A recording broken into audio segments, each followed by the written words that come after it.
A continuación, Destino Libertad.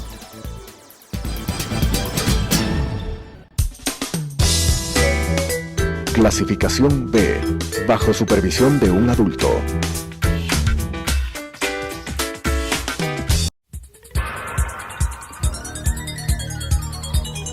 Las opiniones vertidas en este espacio por la producción y dirección del programa son de exclusiva responsabilidad de sus autores y de quienes intervienen en ellos.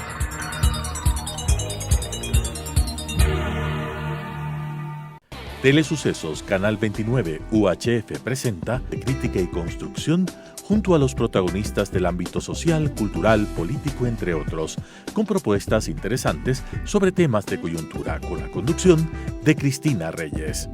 Destino Libertad. Queridos amigos, buenas noches. Muchísimas gracias por acompañarnos en una nueva edición de nuestro programa Destino Libertad. Más de un año ha pasado desde que comenzó esta pandemia que sigue afectando nuestra vida cotidiana. Como ciudadanos tenemos un gran reto de sacar adelante a cada una de nuestras familias y como país tenemos el compromiso de salir adelante. ¿Cómo lo hacemos? ¿Cómo lo logramos? Esta es la pregunta que tiene que responder el nuevo mandatario, pero también para hablar de este tema hemos invitado al economista Luis Antonio Vaca, a quien le damos la bienvenida y voy a compartir un poco de su perfil. Luis Antonio es economista, graduado de la Pontificia Universidad Católica del Ecuador, cuenta con varias maestrías, entre ellas de Economía y Desarrollo en la Universidad de Jaén, Microfinanzas y Desarrollo en la Universidad de Alcalá y Data Mining en la Universidad Iberoamericana de México. Es profesor en la Universidad de las Américas y director de Inteligencia de la Información. Le damos la bienvenida. Luis Antonio, muchísimas gracias por acompañarnos en nuestro programa. Gracias, Cristina, por la invitación. Sí, evidentemente esta pandemia ha llegado a convulsionar el mundo entero, a profundizar de alguna manera las desigualdades, la pobreza que se ha recrudecido a lo largo de estos años y ha afectado sin duda la economía de todos los países. Una de las mayores preocupaciones que tenemos como ecuatorianos y evidentemente nuestros televidentes es cómo llevar el pan a la casa. Cómo recuperar o reconstruir el empleo. Se dice que más de 75,000 personas en los últimos 3 meses se han sumado al desempleo, lo que ubicó un 5.8 a finales de marzo. En ese sentido tenemos un nuevo gobierno que plantea un nuevo esquema.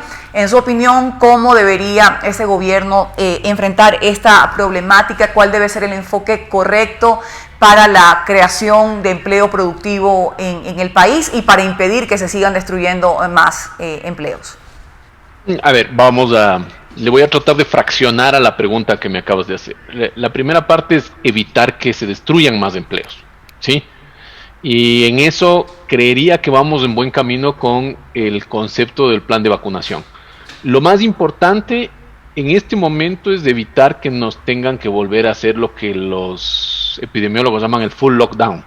El momento en que nos encierran a todos y se comprime y nos quedamos solo con lo esencial, las personas dejan de consumir y obviamente afectamos sectores de servicios especialmente que no se vuelven a recuperar, porque hay algo que es súper importante entender y es que el servicio no se vuelve a prestar.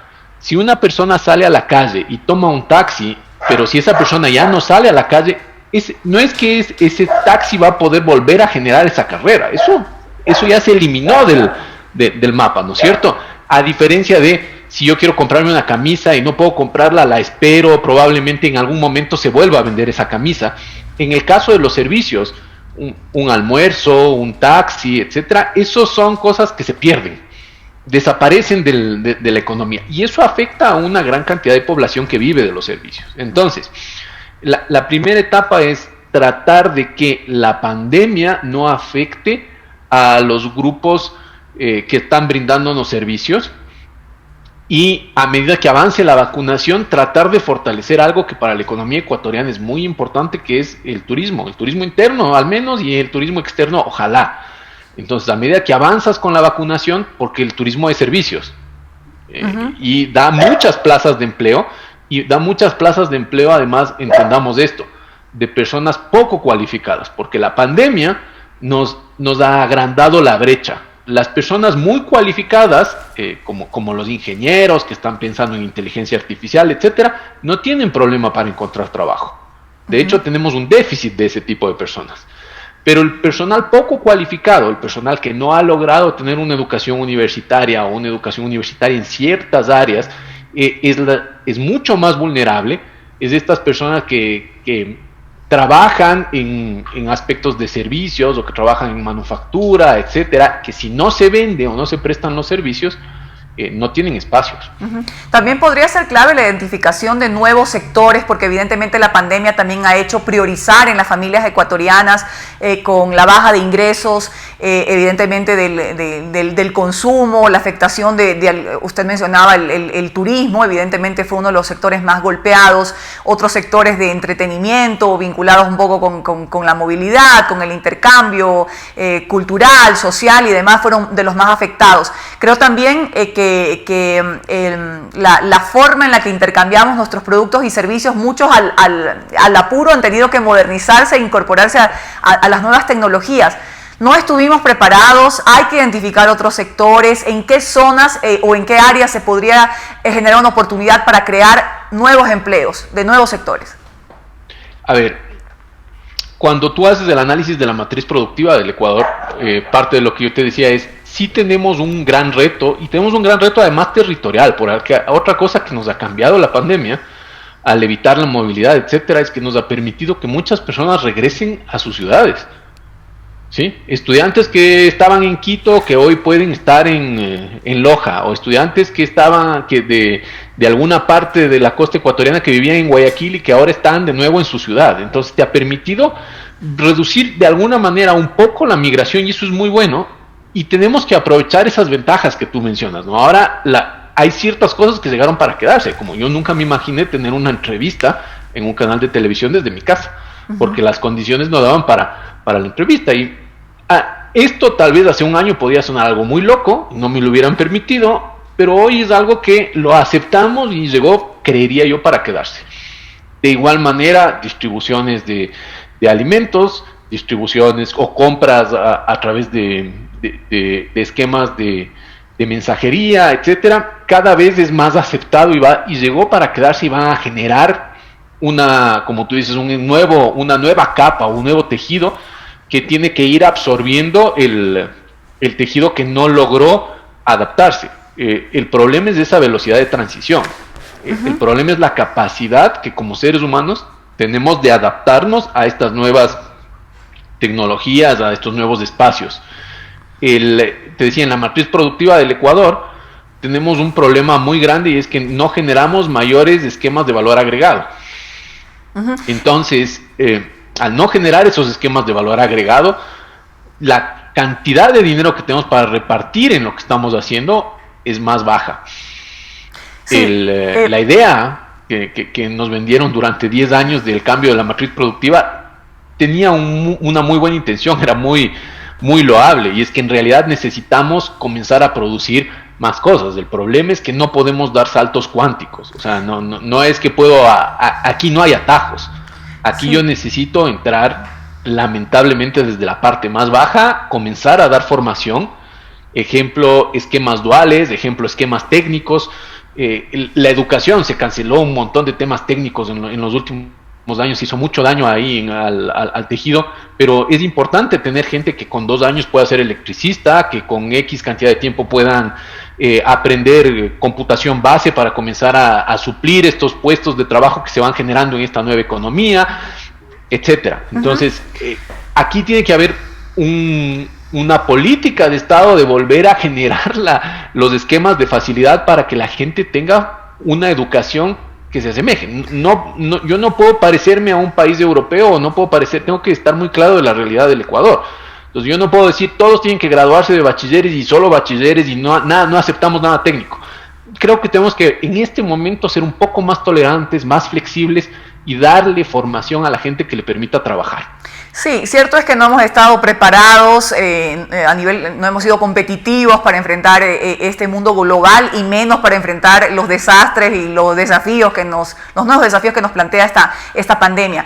También es cierto que muchas sociedades en muchos países reclaman de alguna manera, y con justa razón, en sectores vulnerables una mayor presencia y eficacia del Estado en áreas como la salud pública, como la educación, educación que no se ha modernizado, y también en algunos se ha entregado incluso ayudas o asistencias para de alguna manera colaborar este golpe que ha significado confinamiento, cierre de empresas, disminución de ventas, etcétera. También muchos han puesto en evidencia que somos un país dolarizado con unas tasas de interés por parte de la banca muy altas, que no hubo los debidos créditos o ayudas o refinanciamientos, ni tampoco las ayudas estatales. A mí me gustaría un poco, desde su análisis, conocer, hoy Guillermo, había una opción que perdió, que quería generar $1,000 de ayudas a las familias, decía. Guillermo Lasso ha propuesto, por ejemplo, la subida del salario básico a $500, diciendo que va a bajar ciertos costos productivos para las empresas. ¿Cuál, en su entender, debería ser una verdadera política de Estado que le ayude a las empresas ecuatorianas, a los trabajadores ecuatorianos, a enfrentar estos golpes que se está viviendo producto de la pandemia? A ver, el primer tema es que lamentablemente nosotros en los procesos de revisión constitucional de Montecristi dejamos una constitución de derecho, pero que no tenía un financiamiento, ¿sí? Entonces generamos muchos derechos que tienen muchos costos implícitos, pero nunca pensamos en las fuentes para fondear esos costos. Y conclusión de eso, cuando bajó el precio del petróleo, el Estado quedó quebrado, y el gran problema que tiene, o el gran reto que en este momento tiene el gobierno actual, es que recibe un Estado quebrado, con una deuda pública muy alta, además contratada a tasas de interés muy, muy, muy altas, que no te da mucho margen de acción. O sea, si tú comparas la acción que pudo haber tenido un gobierno que tenía ahorros, como Chile, ¿sí?, que dio ayudas, que consiguió las vacunas más rápido, etcétera, versus lo que pudimos hacer nosotros porque no teníamos ahorros, sino que estábamos endeudados, que las reacciones fueron diferentes. Para poder afrontar la crisis, necesito pedirles más dinero a los ciudadanos que no estén tan afectados. Y se cambiaron las reglas tributarias e hicieron que muchos paguemos más impuestos, porque no teníamos ahorros. Entonces, la premisa, el punto de partida del que salimos es completamente diferente. Parte de esa legislación no cambió cosas que vienen obviamente de históricos derechos ganados, como la legislación laboral. La legislación laboral en el Ecuador viene de la Revolución Juliana, de los derechos de los trabajadores, que es muy loable, pero es muy práctica y pragmática para una circunstancia como la que estamos. Necesitamos flexibilizar la legislación laboral si queremos verdaderamente que la gente pueda contratar con tranquilidad. Y te lo planteo desde el punto de vista no del gran empresario, sino de un empresario pequeño que hace muchísimos esfuerzos y que piensa en: si contrato a un trabajador extra, probablemente, si es que yo ya no le puedo pagar, para poder pagarle la liquidación a ese trabajador, yo voy a tener que cerrar la empresa. ¿Sí? Hay ese tipo de barreras que hacen que en el Ecuador el empresario pequeño, el empresario mediano tenga mucho miedo al concepto de contratar.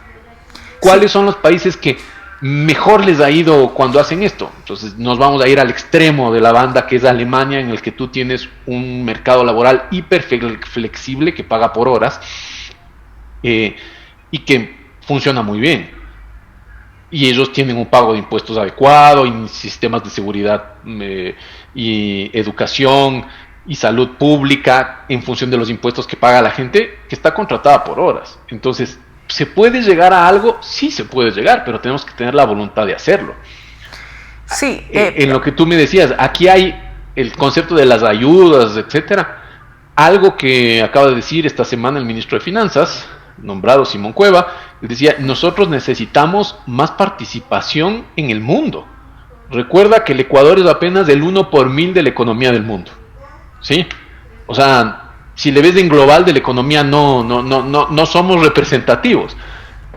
Y a pesar de eso tenemos una política arancelaria muy, muy agresiva a no abrirnos al mundo, cuando lo que necesitamos buscar es tratar de vender más al mundo para poder mejorar los ingresos de los ecuatorianos.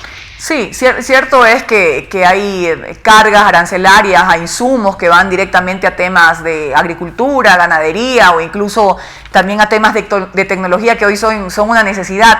Pero yo quería volver un poco al compromiso que de alguna manera ha hecho el presidente Guillermo Lasso respecto a aumentar la capacidad adquisitiva de los trabajadores, que finalmente son los que van a ir a comprar al mercado, a los servicios, en fin, productos y demás, para mover la economía. Y él hablaba de bajar ciertos costos de producción que son altos en el Ecuador, como estos, temas arancelarios, temas impositivos, podríamos hablar también, no lo sé, o sea, bajar costos de temas de energía eléctrica, que hoy hay una gran denuncia ciudadana de que se están generando planillas excesivas. ¿Tendría sentido, podría hacer esto el presidente, de bajar estos costos de producción con el compromiso de ciertos empresarios, sobre todo los más estables, de subir el salario mínimo de los ecuatorianos para poder alcanzar de alguna manera los costos de la canasta básica?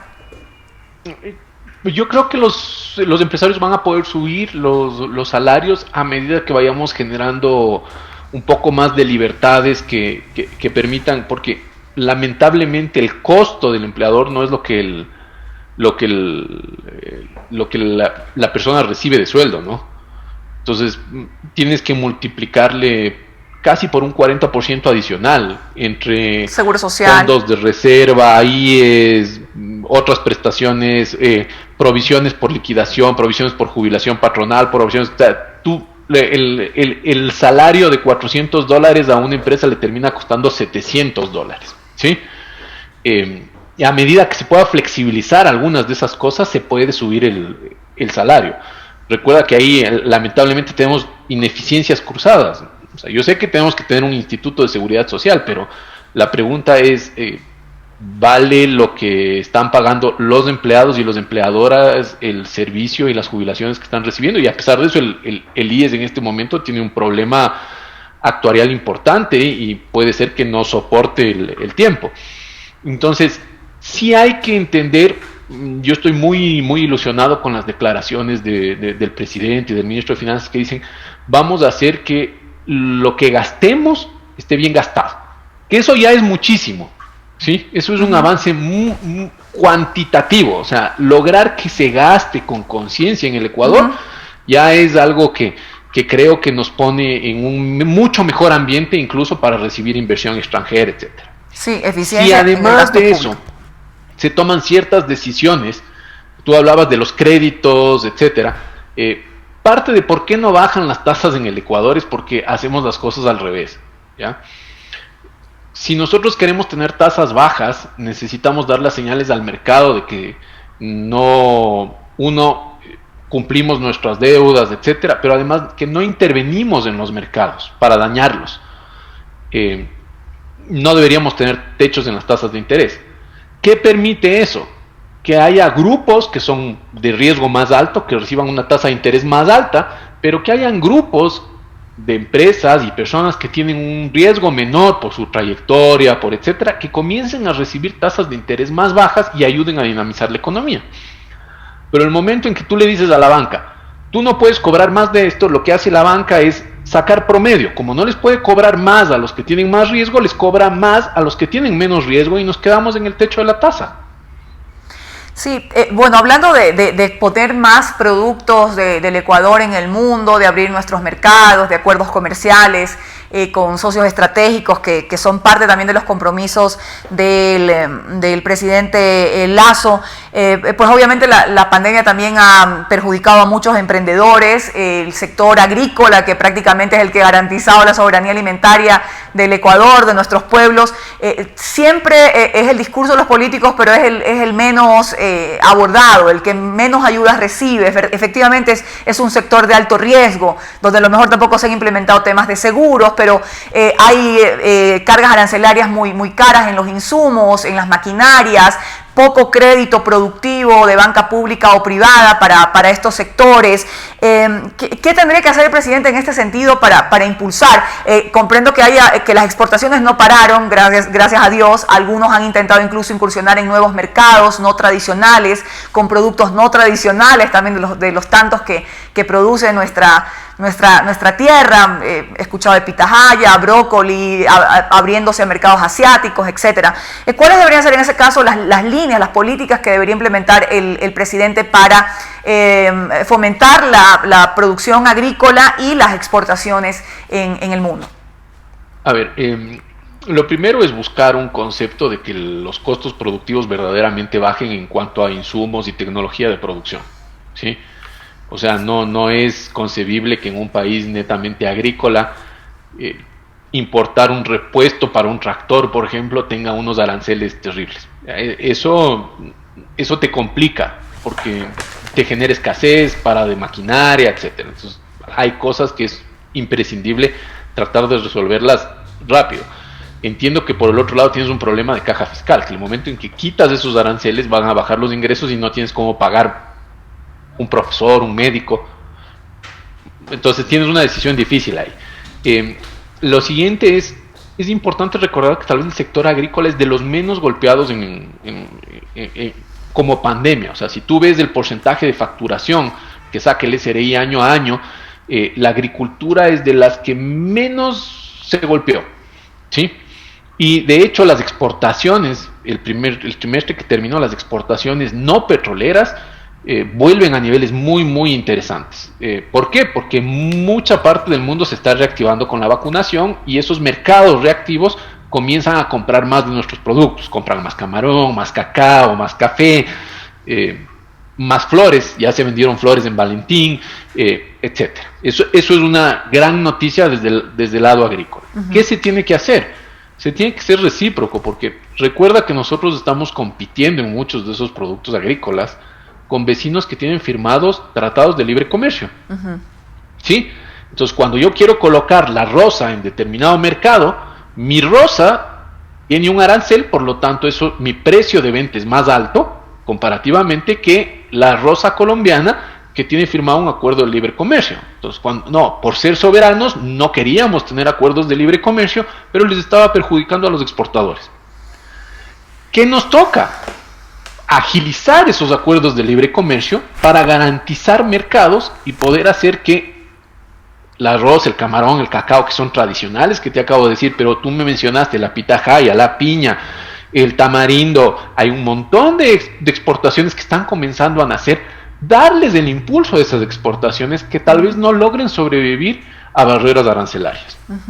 Sí, Luis Antonio, perdón, se nos va el tiempo, nos queda un montón de temas de abordar, ojalá pueda ser en otro momento, respecto al turismo, respecto a la inversión extranjera, pero sí quiero ir con una última pregunta, bastante difícil, que pido ser lo más concreto posible, y es respecto a este nuevo debate que se está generando respecto a la deuda externa de nuestros países, esa posibilidad de generar, porque evidentemente no es que la gente no quiera honrar sus compromisos, es que no puede o necesita primero honrar o atender prioridades, como lo es la salud pública, como lo es políticas de protección social a la población. Entonces, en ese sentido se genera un nuevo debate respecto a la suspensión de ciertos pagos, al refinanciamiento de ciertos pagos, a una nueva relación con algunos organismos multilaterales de crédito y sí, por supuesto, la adquisición de nueva deuda que nos permita satisfacer y cumplir con compromisos en el país. ¿Cómo debería el nuevo gobierno entonces generar esta relación con los organismos multilaterales de crédito o las deudas bilaterales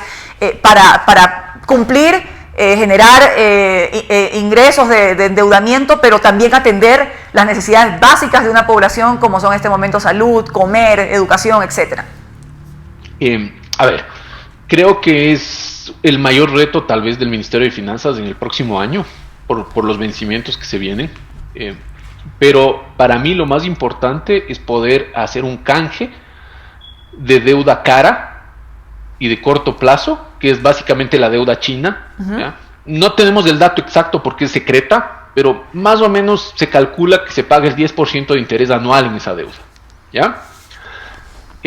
Versus tratar de conseguir fondos que los podemos hacer asociados, por ejemplo, a temas verdes, a bonos verdes, a temas de cambio de energía, etcétera, con multilaterales, cuyas tasas de interés no llegan al 1%, ¿sí? Y nos van a dar mejores plazos. Entonces, hacer ese proceso de transición que nos va a permitir honrar las deudas para que el país no quede bloqueado, porque si decidimos no pagar, el mundo está claro de que tenemos que atender otras cosas, pero si decidimos no bloquear, la forma en la que el mundo reacciona es no darnos más dinero. Y si nosotros nos bloqueamos, vamos a parar demasiadas cosas. Entonces, la forma inteligente de hacer esto es pedir líneas de crédito en base a estos conceptos que te acabo de decir, con pago de intereses bajo. Para ponerte un ejemplo claro, cada $1,000 millones de deuda que se logre canjear, te ahorras $100 millones en intereses. Esos $100 millones es muchísimo dinero para pagar salud, etcétera. Entonces, si hacemos esto de una manera inteligente, vamos a poder solventar el hecho de mantener la deuda, reducir la presión sobre la caja fiscal y cumplir con los compromisos sociales. Es un reto gigante, porque hacer esto que te acabo de decir en 2 minutos, que suena muy sencillo, en realidad es muy complejo. Sí, lo sé. Gracias, Luis Antonio, por su participación. Ojalá que el gobierno esté a la altura de los desafíos que estamos enfrentando. Nos ha acompañado Luis Antonio Vaca haciendo un análisis sobre la situación compleja que vive el país y los desafíos económicos que tiene el nuevo gobierno. Muchísimas gracias a todos ustedes por acompañarnos. Saben que pueden escribirnos, seguirnos a través de nuestras redes sociales que aparecen aquí en pantalla. Y, por supuesto, participar a través de sus comentarios o preguntas. Gracias por estar en nuestro programa. Ya lo saben, la libertad y el amor se conquistan todos los días. Soy Cristina Reyes, hasta la próxima. Las opiniones vertidas en este espacio por la producción y dirección del programa son de exclusiva responsabilidad de sus autores y de quienes intervienen en ellos.